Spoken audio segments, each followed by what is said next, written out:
रोज़मर्रा की ज़िंदगी में कई बातों को लेकर हम परेशान रहते हैं। काफ़ी प्रॉब्लम्स हमारी, यहाँ तक कि 80% प्रॉब्लम्स जो हैं हमारी मेंटल हैं, जो ओवर थिंकिंग की वजह से आती हैं।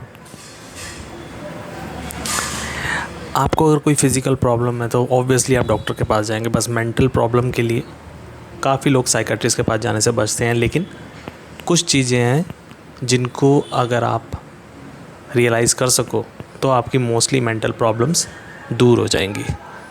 उन्हीं प्रॉब्लम्स को हम आज डिस्कस करने वाले हैं। हम स्पेसिफिक प्रॉब्लम में नहीं जाएंगे बल्कि जनरल रखेंगे प्रॉब्लम को। और मैं कोशिश करूँगा कि किसी स्क्रिप्चर या किसी बुक या रिलीजियस वे के थ्रू ना बताते हुए और किसी मेटाफिज़िकल थिंग में ना जाते हुए स्ट्रेट आंसर करने की कोशिश करूं, जिसे कोई आम आदमी भी आराम से रियलाइज़ कर सकता है। उसके लिए सबसे इम्पोर्टेंट चीज़ जो है आपको रियलाइज़ करने की, आपको डिफरेंस पता करना है आइडिया और फैक्ट में। आइडिया, जो भी इमेज आप अपने दिमाग में बनाते हैं किसी चीज़ की, वो आइडिया होता है उस चीज़ का जो फिज़िकल रूप में कहीं ना कहीं यहाँ पे अवेलेबल है और आप उसकी मेंटल इमेज बनाए हुए हैं उसको एक आइडिया के तौर पे। और अगर वो फिज़िकली अवेलेबल नहीं है तब भी माइंड में अगर क्रिएट की गई है तो वो आइडिया ही है। और fact, whatever happening around you, whatever happened will come under the category of fact. बहुत सारे लोग डरे हुए हैं किसी ना किसी चीज़ को लेके जो फ्यूचर में होने वाली है या फिर जो पास्ट में हो चुकी है, और वो डेली उस चीज़ को लेके अपनी एनर्जी को एग्जॉस्ट करते हैं। एनर्जी एग्जॉस्ट करते हैं या तो उस आइडिया पे। तो ये आइडिया को समझने के लिए अगर मैं आपको एग्जांपल बताऊं, फिज़िकल मोड में अगर आपने अपने आसपास कोई ट्री देखा है जो एक्चुअल ट्री है और माइंड में आप इमेजिन करते हो ट्री के बारे में, तो जो आपने इमेजिन किया वो उस ट्री का आइडिया है, थॉट है, not the actual tree. whatever mind creates, it's not an actual thing but the idea of something. Or fact, the tree itself is a fact. It's available in physically there. So whenever you are in anxiety or in any anxious situation, you have to figure out whether what I'm thinking is an idea of something or is it a fact. If you want to understand fear, then you have to go into the self-inquiry of thinking. What is thinking? The basic thing is thinking. And you will realize that fear either is in future or is of the past. या तो वो future में ही होगा या तो वो past में होगा। प्रेजेंट सिचुएशन में आपका कोई फियर हो ही नहीं सकता। तो आप मेंटली ट्रैवल करते हैं फ्यूचर में कि ऐसा होने पर ऐसा होगा, तो आप डरते हैं, या ऐसा हुआ था अब क्या होगा उसको लेकर। If you really want to eradicate this fear then you have to be in a present.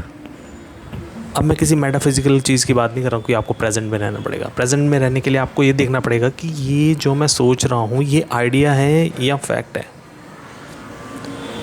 और दूसरी चीज़, आपको whatever problem you are facing, you have to stop giving it a name rather than you have to realize its physical sensation, what's exactly happening in the body.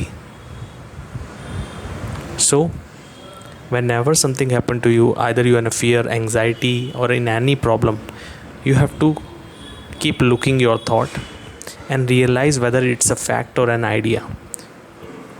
क्योंकि thought और thinking is a response of memory. It's take a spark from previous thought and jump into the next thought like a monkey.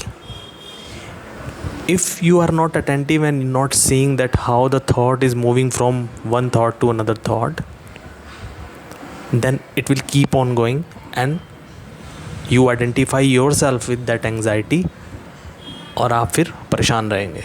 लेकिन अगर आपने थोड़ा सा attentive होने पे भी देख लिया कि ये कैसे एक थॉट से दूसरी थॉट पे मूव कर रही है, और जो कि आइडिया है, जो क्रिएट कर रही है आइडिया, जो ऐसा हो नहीं रहा है. फॉर एग्ज़ाम्पल कि कोई बहुत ज़्यादा तैयारी कर रहा है किसी एग्ज़ाम की, लेकिन अभी परेशान हो रहा है कि शायद मैं फ़ेल हो जाऊंगा, जबकि वो फ़ेल अभी हुआ नहीं है, लेकिन वो ऐसा रियलाइज़ कर रहा है. तो वो फैक्ट नहीं है, आइडिया क्रिएट करता है उसका mind. Thinking based on knowledge is always limited. That's why thinking is not able to comprehend the full reality. So whenever you get a chance, look at your thought and don't name your problems. If you are keep thinking about it, it will give the fuel to that problem. So rather than thinking about it, just have a look at the sensation whatever happening to your body, और आप ये ध्यान से देखो कि क्या हो रहा है बॉडी में. आप देखोगे कि वो तो सेम नॉर्मल सेंसेशन है जो हमेशा होती रहती है, दैट इज़ नेचुरल. लेकिन ये थिंकिंग उसको एक फ्यूल देती है. तो अब मैं ये नहीं कह रहा हूँ कि आप सोचना बंद कर दो. आप सोचना बंद कर ही नहीं सकते. मैं आपको कहता हूँ कि आपको मंकी के बारे में नहीं सोचना है, तो obviously monkey image will come to your mind, because when I said monkey, a thinking as a response of memory react in your mind and it picked up then image of a monkey, whatever image you have in your mind.